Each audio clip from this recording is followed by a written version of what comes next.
Welcome to the Camino Coach Show, where we break down the mental edge needed to dominate, whether you're racing on 2 wheels or 4.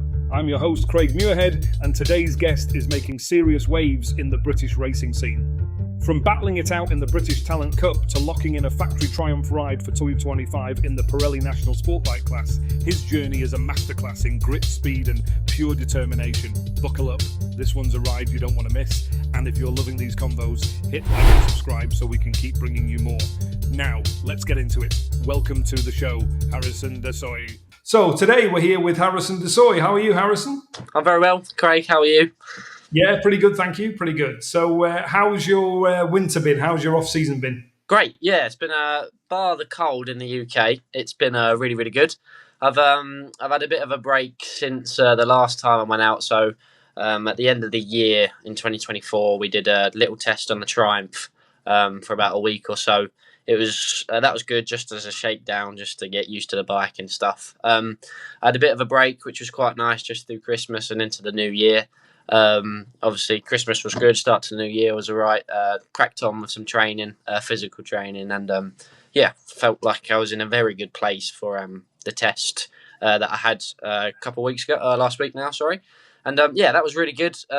First test with the team, and a week before that I was just doing some stuff on my own on the 660, and I was really happy with how I was riding. I was working on lots of different bits from where I needed to improve from last year, which was fantastic. And at the end of the test, I felt like I was in a really good place. Still a lot more work to do, but I was really happy with how everything was in place, and excited to get back out next. Thanks for joining us today. And if we rewind a little bit, if we go back to your early days and we have a look at your beginning in racing, can you remember your first ever race? I can. I was actually really slow. Well, like everyone else when you start off, but it was at the Coolfab Championships. I was on, as you do, start off on the mini motos.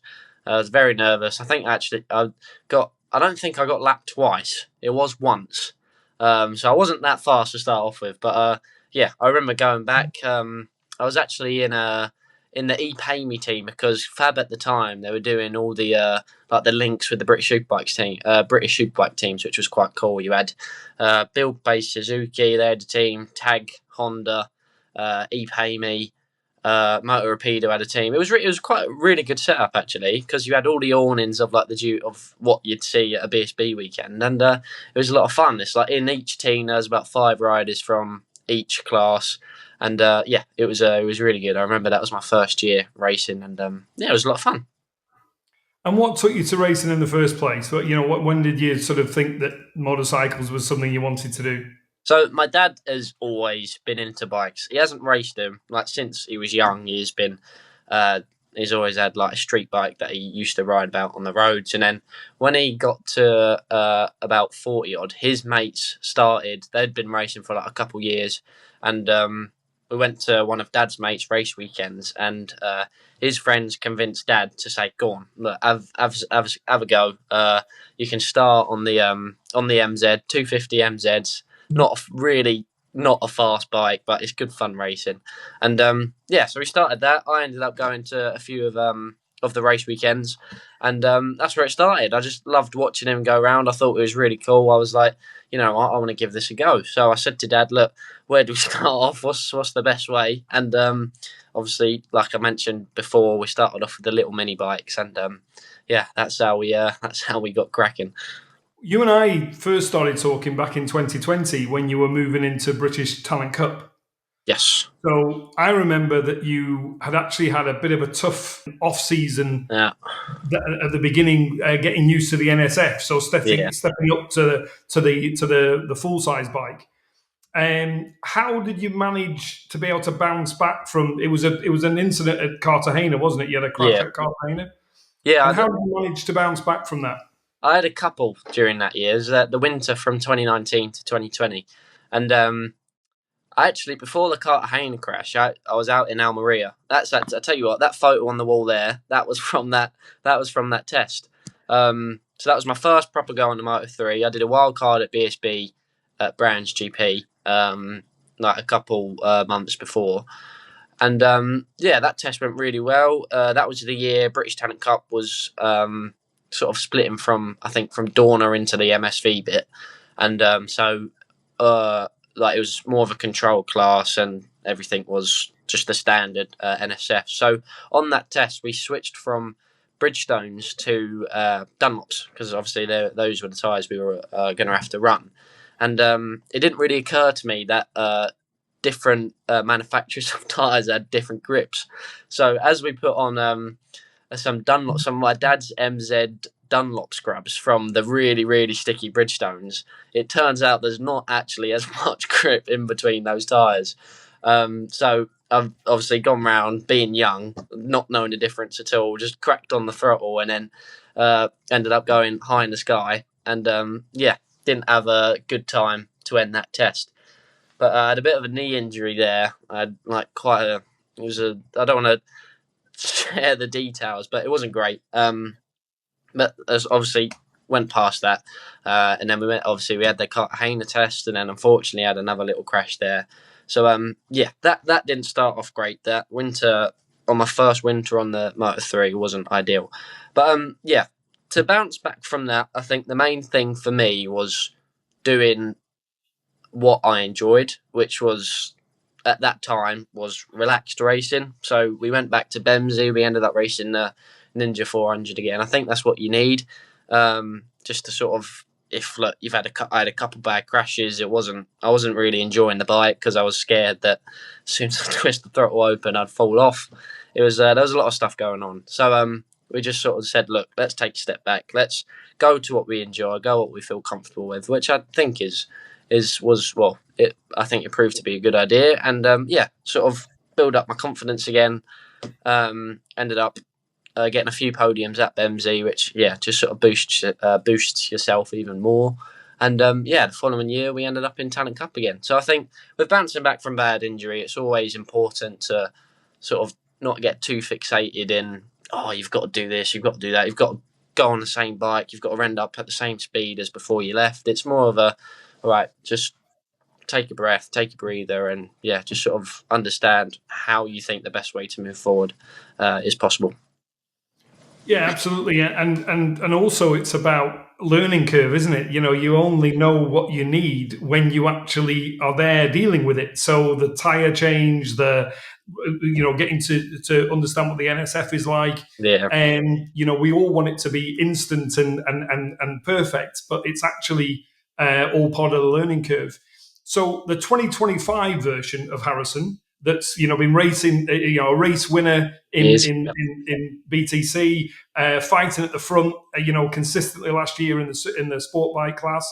The 2025 version, what if we had a time machine and we could go back to 2020, standing in the paddock of Cartagena, what would you tell your younger self? What advice would you give him? The main thing for at that point is just 2 words: relax and enjoy. Well, 3, but I think I got very fixated on lap time, very fixated on, I've got to be fast, it's the first day of the test, I've got to be super quick, so no, I'm going to be quick at BSB, and I think the main thing, and honestly, I still have to tell myself now, is to relax and enjoy, work on the important things that, if you just take a little step back so you can think about it more when you're out on circuit, it will end up making you quicker anyway. So it's always, all of bike racing is just a big thinking game. It's whoever basically doesn't think necessarily the most, but thinks in the smartest way possible. So, I think if I was to go back in a time machine, relax and enjoy are the words I'd say to my younger self. Yeah, they're wise words indeed. And as you're saying, a lot of the time there's this sort of feeling that we've got to prove that we should be there. Yeah. So especially if you step up in a class, it's like, I've got to prove that, that I've got a right to be here, and that's got to be in the timing sheet. But that pressure is actually, detracting from the process. Yeah. And because we're not actually, if you did that test and you were number 1 on the timing sheet, you don't learn half as much as you do if you were number 11 or number 19 in that timing sheet, because it's the scope of, you come away thinking, I've got nothing to learn, I'm already great. But actually, the the way to progress and the way to develop more is all in the learning. Yeah, exactly. I think when it's very, very easy, and I'm talking from years of experience of even in testing sessions, free practice sessions, that all you want to be is just first. And it's obviously that's great. That's always what we want. But it's the work that you put in before, and I think is the most important bit. And staying relaxed, staying focused, and just making sure what you're doing for yourself is the right way forward and not for a position on a timesheet. So let's fast forward to better times then.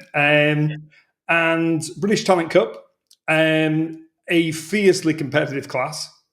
For you to be able to, have the composure to be able to get across the line first and win. I think it was Alton Park was your first race. Your first race win. First race win. Yeah. So just talk us through that last couple of laps. Where I remember it vividly myself, but just talk us through exactly what you had to deal with and what the mindset was to be able to get that race win. So that Alton one was very special, only because I'd never ever had a BSB podium before. My first one was a victory, which made it extra special.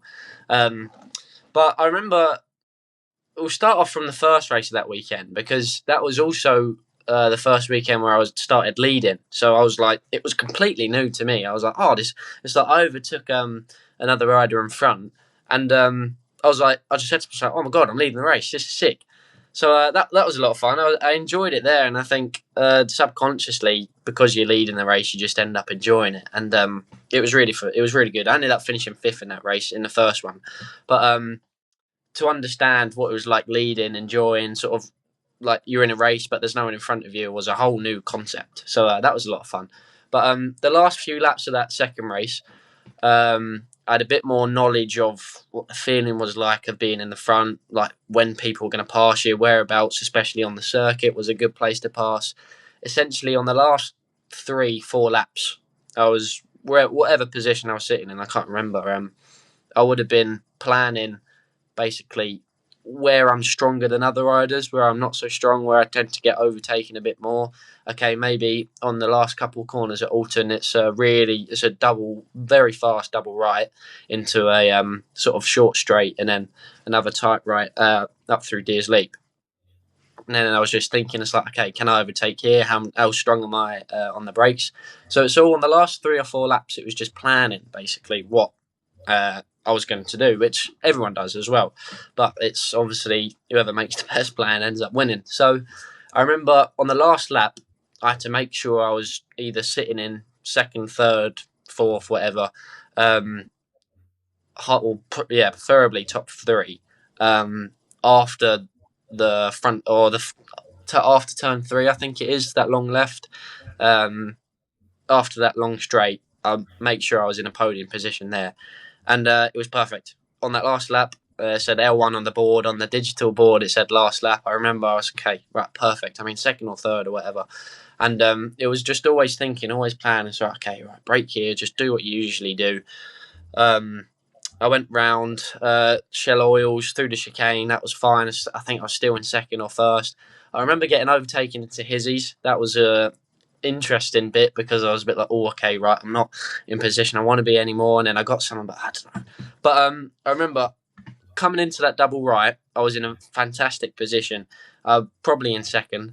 And then just went through it, just stayed calm, and then I just made sure that my exit was perfect coming out of that double right. Okay, maybe if I loosen off a little bit, I can get on the gas a bit sooner, and then just whacked it on. And I remember being able to slipstream the rider into that final corner after that little straight, and I just didn't care what was going to happen. All I said was, I'm braking later than him. And that's what I did. Broke later, managed to come into the last corner first. Didn't really realise it, and just pulled up the gas, and then ended up crossing the line first, which was incredible. I literally couldn't believe it, that I'd won the race. But it's all in the plan that you do. You've got to be able to have that capacity in your brain to, as well as riding fast, know exactly where you're going to make an overtake, where you're stronger, where you're not as strong, where people will overtake you. It's all a thinking game. But yeah, that was a very special moment, but all from, making a good plan. And that sort of rarefied air of getting to the front of a race and then, getting the win, did that then make things clearer for you moving forward, that I've done it once, I can do it again? Yeah, definitely. Once you get that first one, that is just, the feeling is unreal, because all you want to do is chase that more and more. So, definitely. It was a feeling that, okay, you're right, I want to do this again. It didn't necessarily make the job easier, because it's still hard enough to get on the top step at BSB, but you still just have to equally work as hard as you have been, and even harder as the season goes on, to make sure you progress those results, because it's not just you that wants to win that weekend either. The whole grid does. So you've got to do the different things that compared to everyone else, and work equally as harder. So, and you actually become the target for everybody else to chase. Exactly. Yeah. So the challenge moves on, doesn't it? Whereas you've obviously had a clear goal trying to catch the front runners. You then get to the front runners. You then beat the front runners, and you become the goal that everybody else is chasing. Yeah, exactly. It's a bit of a target on your back when you're the fastest, but that's the case. That's what you've got to deal with. So, and obviously, if you transition now, last year you moved up to the new Sportbike class, and you rode a Yamaha R7, so a brand new bike, obviously for you and for the class. How was the transition of moving from the NSF in British Talent Cup through to the more production based R7? Yeah, it was for me. It was strange coming from what is classed as a GP bike with the NSF. I just told myself, as soon as I jumped on the R7, or as soon as I decided that we were going to do that, was try not to stress at all about the differences that were there. So obviously there's the power difference, the weight difference, the hand. There's so many differentials in between the two bikes, and I just thought the less I could think about that and concentrate more on what I'm doing, how I'm riding the bike, and just ride it well, then that worked. For me, that was the main thing, was to stress less about, maybe it won't be a good bike, maybe I won't fit, and just crack on with the job and just get myself in the best place possible in terms of switching machinery. So you're actually dealing with what is then, rather than what you imagine might be different with the bike. Yeah. So, which again makes it clearer, doesn't it? It's a simpler task then if you're only dealing with what is happening. Well, it takes up probably a lot less brain space, so you can think about other stuff. It's the goal of what you have or what you want to achieve becomes a bit more clear, instead of worrying about what isn't going right and what's going wrong. It's just, you're more of a open mindset, more of a growth mindset. You have to approach it, especially when you've got a new bike to jump on. So you're now going to move to another new bike this season. So, moving to the championship-winning Triumph team, Peter Hickman Racing. How did that come about, and what does that mean for you to move to that team? Well, I know the two mechanics that worked with Richard Cooper last year that won the championship, Mickey and Leon. I was first met them at that weekend where I won my first race at BSB, at that autumn weekend. So I've known Mickey and Leon for a good, 3 years now. And we've always just sort of got along. We've always said hello when we've bumped into them in the paddock. So it came about from me going to see them, literally just going to say hello in their tent that they had last year. And I wasn't, at the start of the year, obviously, I wasn't thinking at all about riding the Triumph, obviously, because I was still getting used to the R7. Even mid-season, I was the same, just popping in and saying hello. It was only until sort of the closing stages where Richard Cooper said to me, like, what are you doing in the tent? Like, what do you want? And I literally just said, look, I'm just coming to say hello. And obviously, we got chatting, and he said to me that jumping on the Triumph on their bike would probably be a very good step for me, having good results on the R7 and competing at the front consistently. He thought it would be a really good fit. So I spoke to Pete Hickman at Donington at the final Donington round. We ironed out some details, said, okay, right, if I join the team, it will be this. and I'll get this and that. And I spoke to Dad over like the next few weeks, and then made a decision that the final brands to go with Pete for this year. So yeah, it literally came about just from me popping my head in and saying hello. And then when Coop said there's a possibility that I could be racing for his team next year, obviously I jumped straight on that, and obviously thinking about the details and if it worked, and yeah, that's what we went for. Good action to be popping your head through the tent and saying hello each weekend. So Richard Cooper, championship winning rider, and ballistically quick in just about every class that he's raced in. What do you hope to gain from having him as a teammate? So with Coops, with the test that we had last week, he was obviously doing a bit of rider coaching. He was just riding for himself. It was really good to have him just to watch and understand what he was doing out on circuit. So obviously won championship last year. We know he's really quick. His ways that he adapts to different conditions, I think correlates to how he translates to like line and braking and stuff out on circuit. So I think he's just a very good thinker, and he's very good to just change and adapt what he's doing to the bike. And to sit behind him and to watch that and then chat through off the bike, like the lines, what he's doing differently, whether he's braking harder here, braking a little bit later, whether he's applying a bit more rear brake, stuff like that.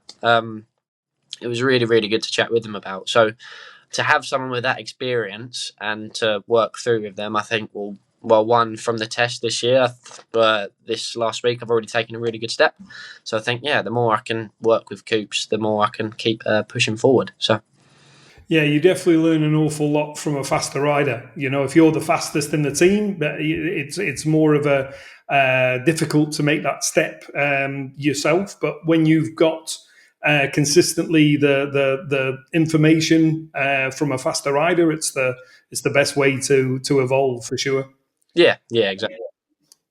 And what do you feel about the team moving up to a factory supported team? How is that going to change for you compared to the teams you've been with in the past? I think it's been interesting with working the difference between the PHR lot and previous teams.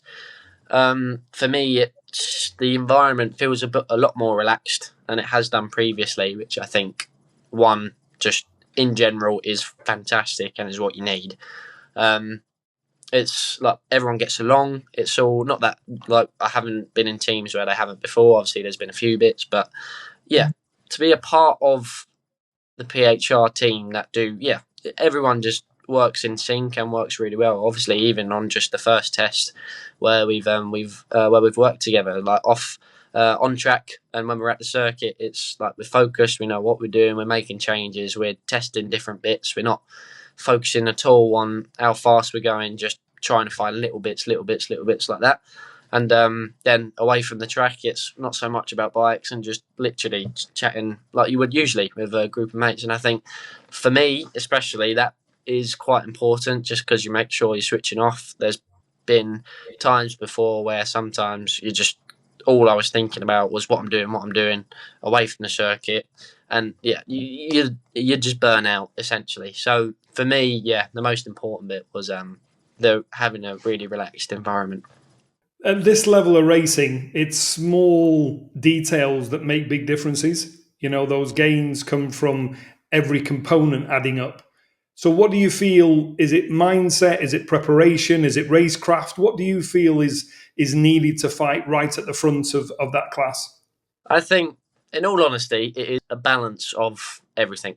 I think you've got to be fast, you've got to have good racecraft, you've got to be able to make a move where sometimes you think, oh God, it's getting a bit tight, places like that. Your preparation has got to be good off the circuit, so sleep, diet, warm up, all that physical stuff also has got to be like at the top of your game. And then how you're working after a session, during a session, what you're doing out on circuit, whether you're changing, where you're braking, stuff like that. Again, I keep going back to it's all about a thinking game, but also thinking in the right way.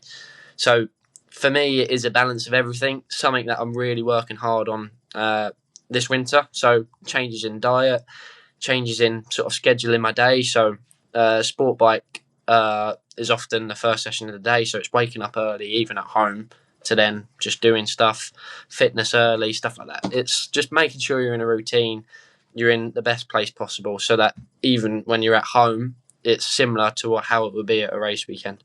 So it's just mental preparation and sorting yourself out. So it's less of an unknown, basically, when you come to a race weekend. So you're in that environment and you're ready to go. Now, it makes a lot of sense because we all know that a race weekend can be chaos. So if you've got a structure that you have built and you're working towards, the chaos is going on around you, but you've got the structure to stay grounded. Yeah. And that applies to being on the bike as well. If you look at the end of the races where you've got that pressure for the result, you've got that pressure of these other people fighting for the results. And if anybody looks back at any of your races in Sportbike this season, there's been a lot of close battles. What do you use to keep that clarity and keep that composure for those final laps? I think the main thing is just staying calm. You're in such a flow state when you're racing. It's sometimes easy to sort of think, okay, I'm just going to push harder, and sometimes it's better to relax a bit more. And I think for the last couple laps of any race, what you're doing, even if it's a practice session as well, where you're pushing on a bit more, it's staying calm, staying relaxed, just making sure you're still working on bits that you want to do, for the whole session throughout. And we talked about it earlier with the Cartagena, where testing right at the beginning of your career in BSB. But every racer has setbacks. Everybody has things where, there's a curveball and it hasn't gone to plan. What do you feel that how have you coped with those setbacks? And what have you learn't from them to be able to be a better rider and build resilience moving forward? Well, you always learn from your mistakes. It's important to learn from your mistakes so that they don't happen again. And that was still the case now. I still make mistakes with what I'm doing in terms of whether that's pushing too hard on the training session or getting a bit too comfortable at home, whether it's not doing stretching and stuff like that. It's all learning and just improving bit by bit is the most important thing. And then it's like little wins in your mind where okay, right, I've improved a little bit here, I've improved a little bit there. And it's just, I think the more you can progress within yourself each day is, as soon as you get to a race weekend, it'll be in tip-top form. And on the flip side, what's your proudest moment? What do you look back and think to yourself, this is why I do this. This is why I stick to my diet. This is why I go for, 5K runs or 10K runs when it's raining, snowing, pitch black, whatever it might be. What's your proudest reward, do you feel? I think that's a very good question, Craig. I think at the end of the day, it's a lot of doing it for myself and for family. It's the amount of effort that we've put in to get to where I am now, to be a part of the PHR team. It's a very good team. Obviously, they won the championship last year. It comes from a bit of that has come from having good results last year on a bike that was, obviously, it's new to everyone. I think the internal motivation, and not necessarily motivation all the time, but the discipline you need to give yourself is just doing it so that you want to succeed, you want to do well, but you also want to do it for your family. And it's just making it worth it, all the hard work, so that when you're on a top step at a race weekend, you can look down on when you're on the top step of the podium and think, oh, that was worth it, all that hard graft. So it's the best feeling in the world, yeah. Incredible. It makes up for all the hard bits, which is crazy because there's a lot of hard bits, but the winning definitely makes it worth it. What's the one pre-race ritual, technique, process that you use that you'd never skip? Probably my warm-up. It's only my physical warm-up. It's only 10-15 minutes, but for me, it proves that I have to be in. I'm prepared. I'm ready. Physically okay to get on the bike, and it just sort of gets you in a place where you think, okay, right, so I'm scrapping what I've done before. My focus now is, right, what I'm doing to get ready for out on circuit. So physical warm-up, sometimes a bit of music, getting into my suit 10, 15 minutes before a session. It's all that routine that you need is makes you, I think, perform a lot better. What's your favourite track? Favourite track? I think my favourite BSB track is Donington. I do love Donington. It's my favourite. It's so flowing. It's so smooth. I like, although it's sort of not interrupt the flow, but the loop and Goddard's. I really like how it sort of switches it up a bit. And then my favourite track, probably in general, is either Jerez or Portimao. So okay, and you've ridden both of those. Yeah. Your racing number, why 55? So 55 is because of my last name. So with the DESS bit, the SS we replaced with the 2 5s. So my mum actually said, why are you not using... So my first year racing was 144 because my dad was 44 when he was racing MZs. And I was like, 44 was taken, so we'll just whack a 1 in front of it and then I'll probably keep with that. But then it's like my mum kept banging on saying, why don't you just use 55? Because it works so well with the last name. I was like, she's got a really good point. So that's where that came from. And then that's where we got the design from with the 55 in it. Yeah, cool. And what about a track that you haven't ridden? What's one that's on your bucket list that you would want to ride? I really want to do Mandalika. That looks awesome. Just the fact that it's abroad and in Indonesia, it looks like an awesome circuit. It looks really, really cool. Okay, it'd be interesting if they add that onto the BSB calendar. That'll be, bit of a trek for that one from Cadwell Park. Who was your favourite rider growing up? Marc Marquez. I think in his era when I was like getting into bikes a lot more, he was in the area where it actually got boring because all he'd do was win. And it was, I think that was something quite special, especially on the machinery he was on. It was just quite unreal to watch, to be honest. Yeah, he's sort of Marmite now that either people love him or hate him because, of whether the Rossi thing or whether they were, like you say, too dominant and it got a bit boring. But I think this season could be really interesting with him on the factory Ducati. It could be ominous for everybody else. Yeah, I think the fact, I think there'll be a little bit, not necessarily at the start of the season, but mid towards the end with Pecco and Mark. Ducati know that they've employed 2 like number 1 riders, and not one of them wants to be number 2. So it'll be really cool to see that. But also the likes of Fabio. I know at the Sepang test he looked really well. Yamaha have made a really good step. Acosta on the KTM, I'm sure he'll want to push on for the championship this year. A lot of changes, and I think it's going to be a really good year in GP. I can't wait. Yeah, it's going to be an interesting year, isn't it, for sure.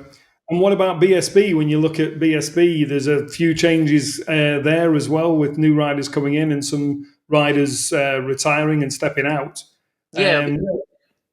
With the Superbike lot this year, obviously Kyle will be back, Tommy will be back. Ryan's gone, hasn't he, to World Superbikes? Yeah, Brad Ray's back.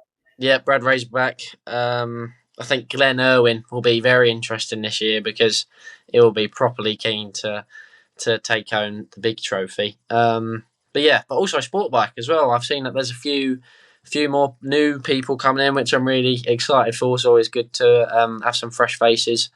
So should be good. Good.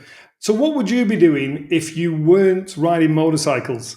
Well, tell you what, someone asked me this question like last week. I think so. I love my fitness at the moment, and I used to swim a lot when I was younger, and I love my cycling now, and I love my running. So I think by default I'd have to be a triathlete, which is very, very hard.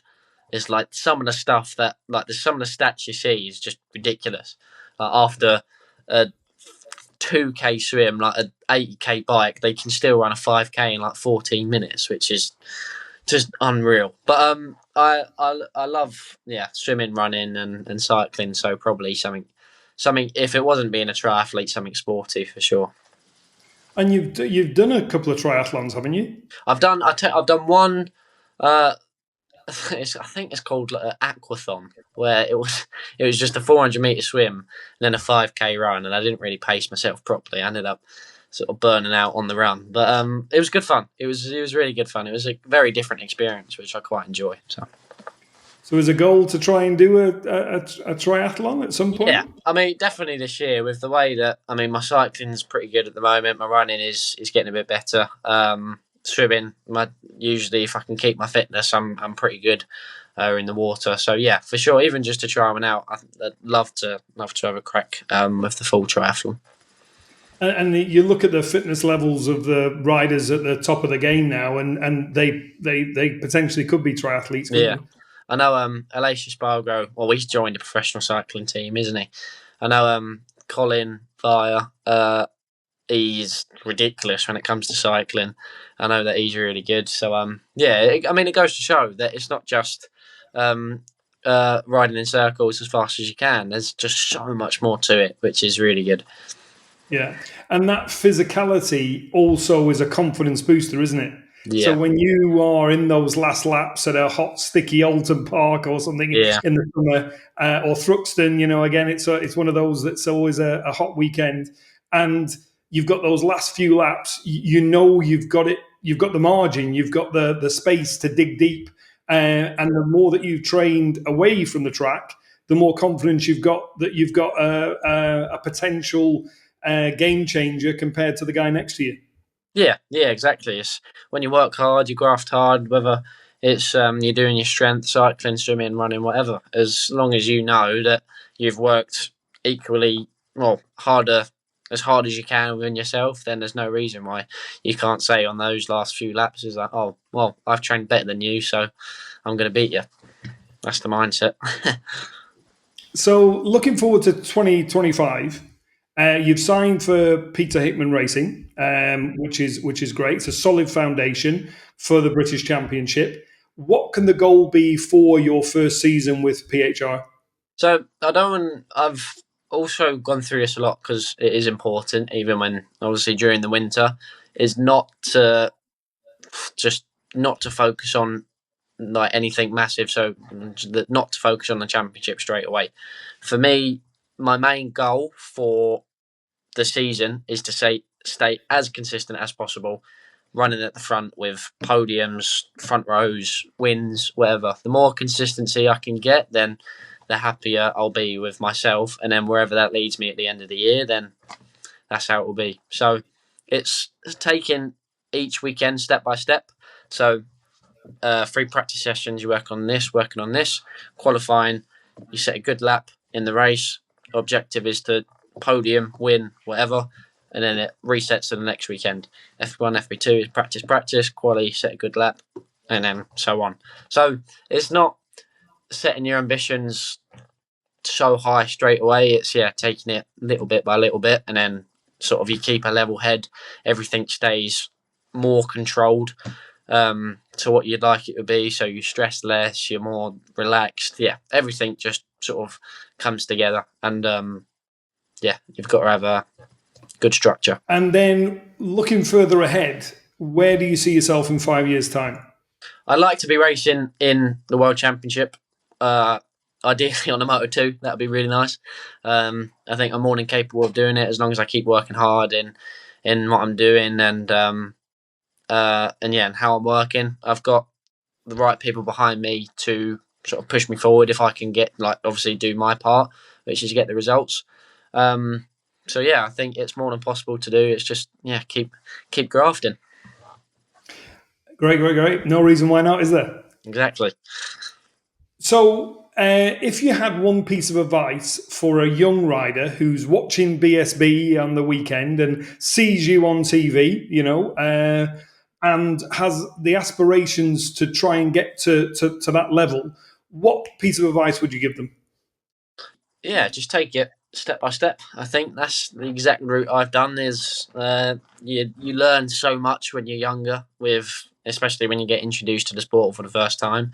When you start getting to a higher level, you start understanding more about like what we've just said with the fitness and the mindset and stuff like that, and structuring your weekend. And the one piece of advice is just take it as it comes. And then when you start to think, okay, I can give this a proper good crack, is when you start making sort of pushing a lot further into what you think you can achieve.